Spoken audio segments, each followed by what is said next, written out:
Cette fois-ci, c'est pour des petites astuces sur les greffes de cornée. Alors de temps en temps, on a, après la découpe, là on ne voit pas très bien, mais ça poussait beaucoup une tendance à l'expulsif. Donc comme on est à ciel ouvert, c'est un peu dangereux.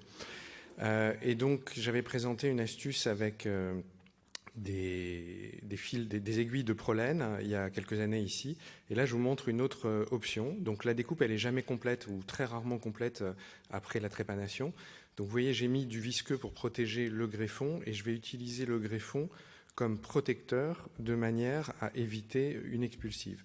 Donc pour l'instant, je mets un premier point de suture en bas, enfin à midi, pardon, qui est bien serré. Je vais faire un deuxième point de suture et vous avez vu, c'est par-dessus l'ancienne greffe. Là, c'est un patient qui avait déjà eu une greffe qui ne fonctionnait plus. Je prépare mes points sans les serrer, c'est-à-dire je fais ma double boucle, mais je ne bloque pas le nœud. Et là, par-dessous, avec les cadines délicatement, je vais finir la dissection de la cornée et la faire glisser pour l'enlever. Donc, c'est relativement facile, hein, c'est pas très, très compliqué.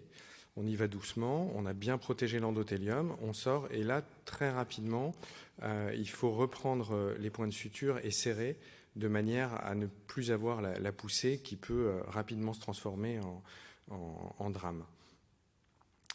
Donc ensuite, on termine l'intervention de manière tout à fait classique. Alors quand ça arrive, quand il y a pas mal de poussées, il faut aussi savoir s'aider d'un myotique, parce que bien entendu, plus la pupille est serrée, plus ça va faire un plan qui va limiter la poussée cristallinienne. Bon, et puis après, l'intervention est standard.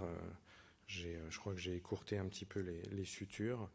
Mais voilà, c'était une petite astuce pour éviter une poussée trop forte. Moi, ça m'est déjà arrivé d'avoir un cristallin qui avait tendance à se basculer, qui s'est luxé, qui a dû partir en même temps que la cornée.